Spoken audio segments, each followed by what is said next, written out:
do. I just kind of walked it slowly and stood in the center, and that was it, right? Didn't know what to do. But sometime around 2020, I think it was, I was proposing a new course at the university that I teach at. So by day, I'm a college lecturer in geography, but I teach a course on sacred spaces, sacred paths, and then another one on spiritual landscapes. But I wanted a experiential hands-on activity for students, and I was sitting in a class with Allie Newell, who I think her husband was the warden of Iona Abbey in Scotland, but I was doing an eco-spirituality course with her during COVID, so it was during COVID. And she mentioned at the University of Edinburgh, where she's a minister, that they had a labyrinth at the university. I'm like, really? So I proposed it to my administrators at my university, and they gave me space, which I never thought they'd give me on campus, because usually space is for other activities. But they gave me a beautiful space, kind of in a wooded section of campus like this, and the students, when the course is taught, they build a labyrinth every semester. So it's a unique experience for them, but they get to learn about labyrinths around the world.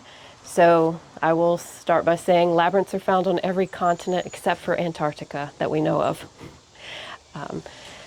There's different styles of labyrinths, which I have some sheets to pass around so you can see the different styles. But this one's considered a classical labyrinth. It is the oldest labyrinth design in the world.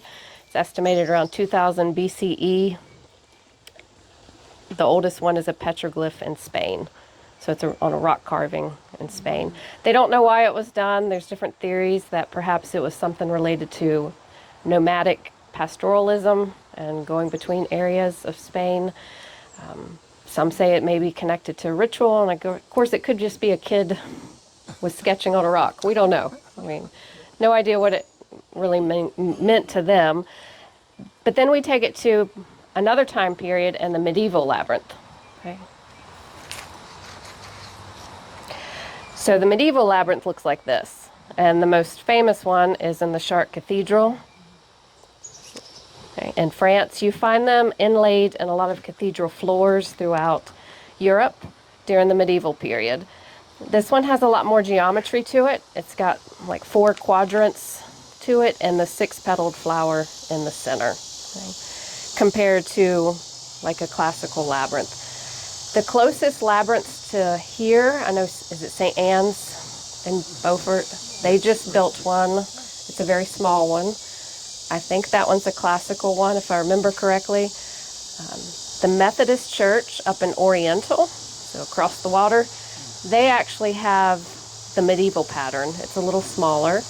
Theirs is in a very different setting because it overlooks, is that the Albemarle Sound? I believe it is. So it overlooks the water.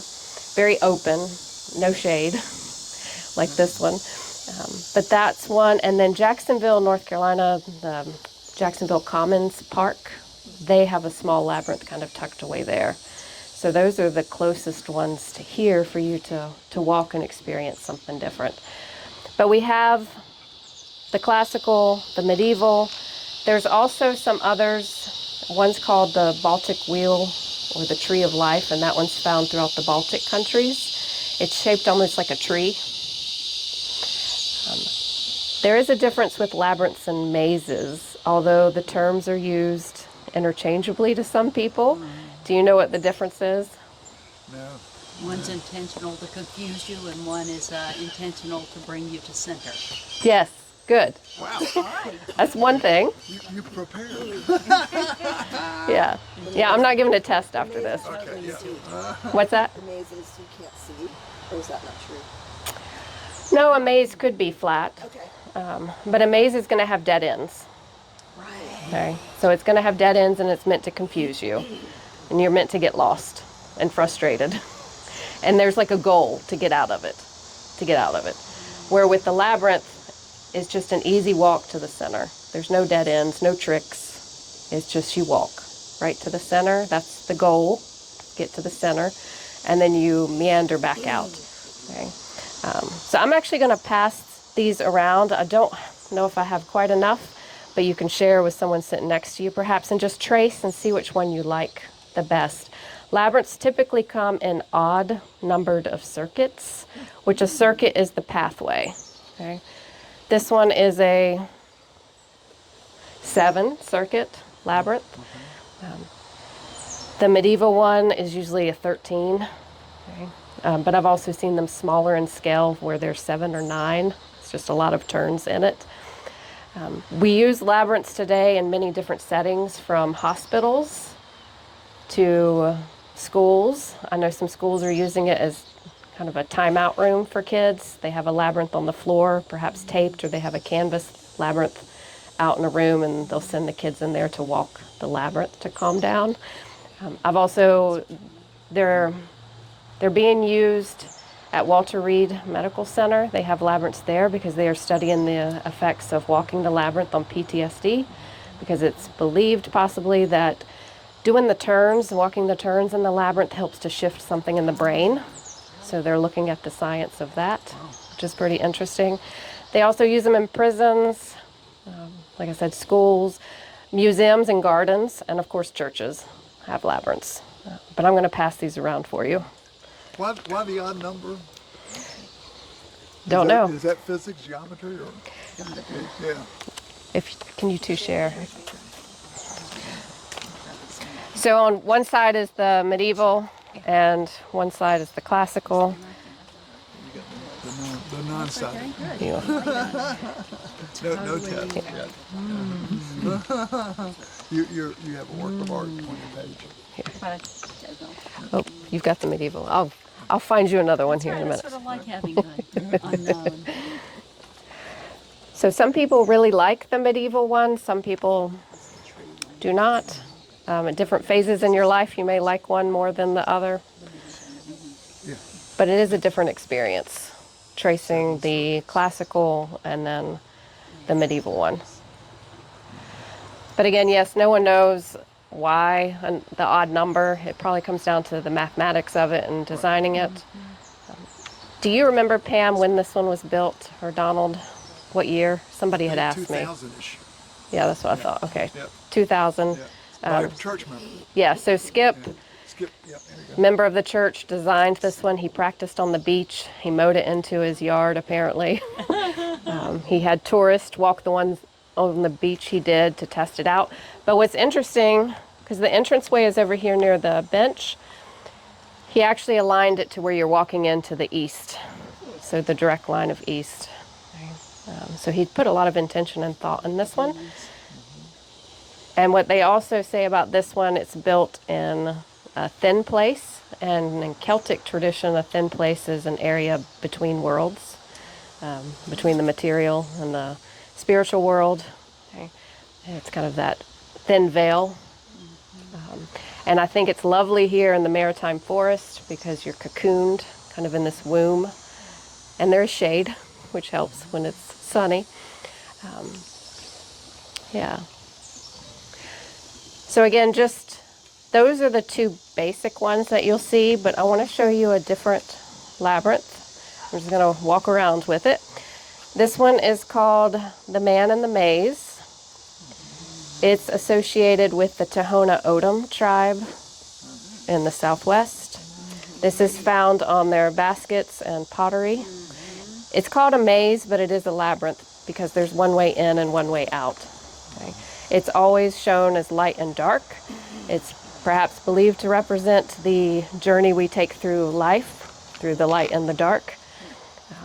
There's always a little sketch of a man at the top of it too, and that represents, the humans and their journey to the top of the mountain, their spiritual quest, so to say. What's that? Man in the Maze. Man in the Maze. Hold that man to here so we can see it. All right. Perfect. All right. And what was the tribe's name? The Tohono O'odham tribe. That's New Mexico area? Or? Yeah, New Mexico. Yeah, so I actually have a colleague who is Dene, Navajo, and she moved here to the East Coast to teach at the university, and she had a vase with this on it. That was the only item that broke in her move. So, but you can look up online and some of the pottery and baskets that have this on it. Quite expensive, but this is something design-wise you'll see there. So it just shows you that labyrinths, or this idea of a pathway to the center, is seen in a lot of different cultures and belief systems as well. There is another one in India.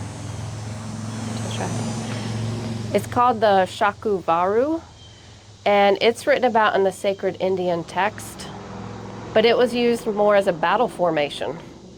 So you can imagine a bunch of soldiers on the labyrinth, and it was more of a classical design, but they would actually move. So they would kind of walk the procession of the labyrinth, but they would move the entire labyrinth towards the enemy. So that's written about in their sacred text, the Shakuvaru. Okay, so a different use of the labyrinth there, but pretty interesting. So those are the four main ones. We have modern or contemporary labyrinths today that are heart-shaped. The students at the university, the first year they built it in a pattern of a heart because it was during COVID, and it was near Prince Lawn, which was the heart of campus. The next time they designed one, they actually built it out of the idea of a turtle. Our mascot is the chanticleer, or the rooster, and that's not very meditative to walk, they thought. But we have turtles in Turtle Pond, so they built it kind of shaped like a turtle. Those are more contemporary, so any kind of geometric shape or any animal. Other universities I know have it also in their mascot sometimes, the labyrinth outlined like that. And then you also have labyrinths today that are more processional, where you have one way in to the center, but then you kind of wind your way out and you come out a different point.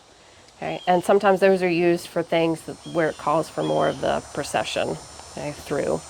Because the thing with this one, when you start walking it, you can choose, and this is, everybody wants to know what to do on a labyrinth, so here's your permissions. When you get to the center, you can follow the path back out just the way you came, or you can choose to just walk straight off. There's no rules, but we tend to think there's rules all the time. The other thing is you can spend as long as you want to in the center. We'll probably only be out here an hour, but if you want to stay all day, help yourself. And then the other thing I'll say with walking the labyrinth is a lot of times when people walk it as a group, sometimes you get a train forming, and that doesn't feel good for the person in the front. So you have permission to pass somebody. Okay? You don't have to stay behind them. You can walk around them and just keep going. Okay? Everybody's walking speed's going to be different, just like our journeys in life are a little different. So there's your permission to pass somebody as you go in or on your way out. And it's up to you. Some people like to stay quiet while walking a labyrinth. Some people will just look up and smile. Okay? They say the labyrinth is a metaphor and an archetype for life. And I like what Donald said last year, the spring sometime, about the labyrinth looks so, what did you say? The labyrinth looks so kind of, it's just a labyrinth, right? But it has a lot of power to it. Okay? I forget what word. I have it written down somewhere what you said. It was pretty good. Potent. Like there's a lot that can happen on the labyrinth. Yeah. No, it was you. It was you. It was Don. Yeah. He's very poetic. Yes. So it can be very powerful for some people. I've seen people cry walking the labyrinth. So if that happens, that's part of it for you, because there's something going on with walking to the center of that circle. So there is a pattern some people like to follow with walking a labyrinth. That might be the 4 R's, which, is it on the brochure? I can't remember if Miriam put it. So I have enough of these, I believe, to pass around. And all these things are on our website too. Actually, might not have enough, so. Or you can share.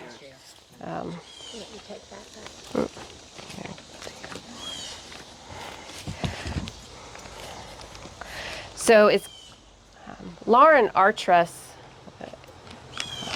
is at Grace Cathedral in California, and she put together the 4 R's, and this is part of the Veritas training that I did years ago. And the 4 R's that help some people walk, as you start here, you remember your blessings. Okay, so you pause and remember your blessings. As you begin to walk the labyrinth, you release and let go with each step, just releasing something. When you get to the center, the idea is that you receive. So you could stand in the center. Some people like to stand there with their palms up or they're in prayer. But the idea is that you're receiving new insights, new information in the center. And then you return as you walk back out to the world with those new insights to be of service in some way with whatever you received. Okay? So it's remember, release, okay, receive, and return. And some people like to have that in mind as they're walking because we need those kind of guidelines and rules. Otherwise, you can just walk and see what happens because you may receive something as you're walking, right? The other permission to give yourself is that anywhere along the labyrinth you can pause. What I like about this labyrinth is the way the sunlight hits at different points of it. Or a lot of people like to pause and stop over near the water fountain. So you can just stop there. People can go around you, so don't feel bad if you want to stop, take a little rest. Okay? Because yeah, the way the light hits in some areas, you just may want to stand there for a few seconds. Okay? Soak that in. Okay? Do you have any questions about labyrinths? I have a lot I could share and keep talking about, but I know it's a little warm today too, for September. What's your favorite one you've ever walked? Everybody asked me that one, this one. This one. Okay. So I I've have walked one other them. question too. Yeah, I've walked them in Hawaii, one of the biggest ones in Maui, at Dragon's Tooth. I think that one is 60 feet in diameter. It's huge. It's out there on the kind of a northern point. It's beautiful, but I love the cocoon feeling of this one in the maritime forest. I've also walked the one at the University of Edinburgh. I did get to go to that one finally, and I walked that one. It's very different in a city-urban environment. It's surrounded by what we might call boxwoods, the hedges, and they've tried to separate it from like the buildings of campus and the city. So it's got a little cocoon feeling to it, but you can still see the tall buildings all around you. And they actually have cutouts in the shrubs with little benches so you can sit there. But that one, I believe, is also a medieval labyrinth, if I'm remembering correctly. But this one's my favorite. It's a nice one. Nice feeling here, especially at different times of the day. I have so many photographs of this one. Skip did a great job with it, and so did the others that were part of the whole design, because I think that influences a labyrinth, is the landscape around it and the intention. And I have a feeling Skip and the others that designed it and worked on it originally, their intentions were really from the heart, and having this for the community to use in different ways. Any other questions? It's nice at night to come out too because the palms are lit, underlit, so it's very pretty, very calming. Yeah. So I think the next one I have scheduled in October is on a Wednesday night, like at 6 or 7, because I like to do one in the evenings because it's so different out here. It's like magical, really, with the lights up and everything. It's very special. So I hope you'll join that one because, yes, each walk's a little different. So you can think about those 4 R's as you walk, or you can just walk it. But remember those different permission slips that you have. Yeah.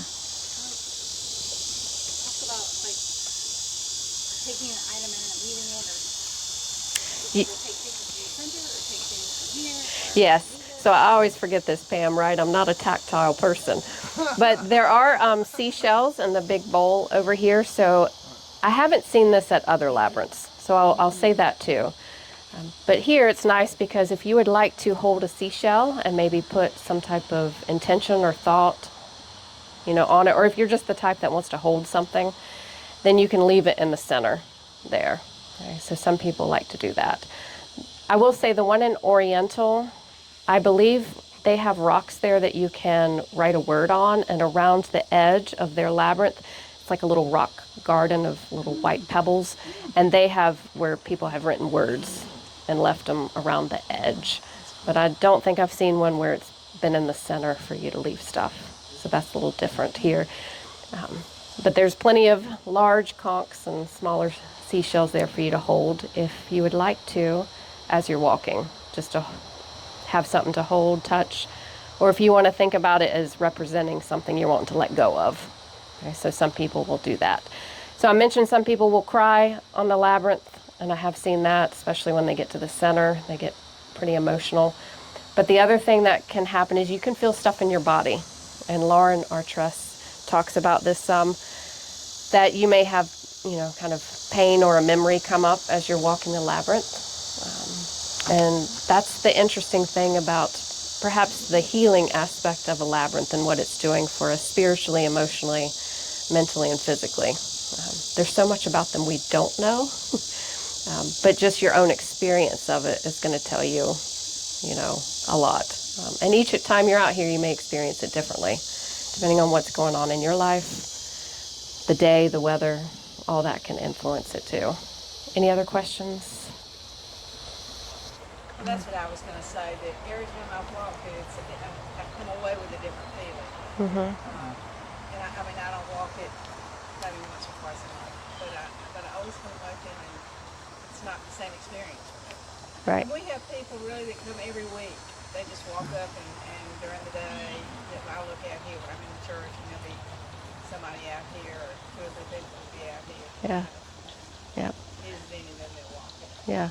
And I will say too, it's different walking it by yourself out here versus walking with a group. There's a lot of energy and intention and heart that you all bring to this experience together. So it's very different, and you can feel that I can feel the difference when I watch you all walk it together versus when it's just one person, at a time. So kind of magnifies the experience, I think. Just thinking about being a sacred space and kind of representing life.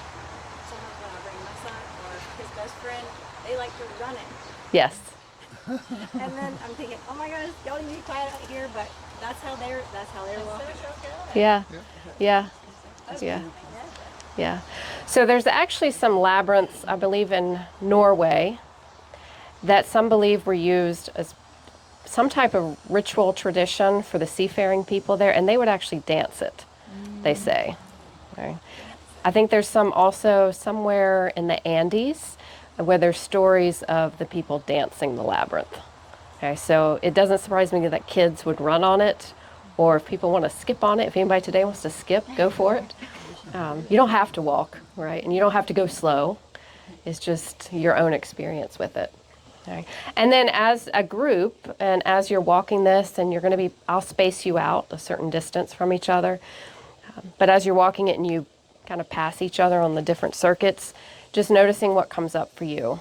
Right? And sometimes that's a reflection of how you feel out in the grander world too. So you can learn a lot about yourself walking the labyrinth. But remember, it's all about going within to go out. Okay, so got to go into the heart space before you go out with it. So that's part of it too. Right. Any other questions? Okay. All right, so when you're ready, you can just form a line, and if you want to use those 4 R's, you can use the 4 R's. I will space you out as you're walking it. And then, like I said, at the end, when you get to the center, if you just want to walk straight off, that's fine. If you want to go back out the other way, again, just be mindful of the other people coming the other direction and just keep going and come back out. And if you want to leave right after this, you can leave right after. If you want to stay and sit here for a little bit and contemplate what came up for you, you can sit here too.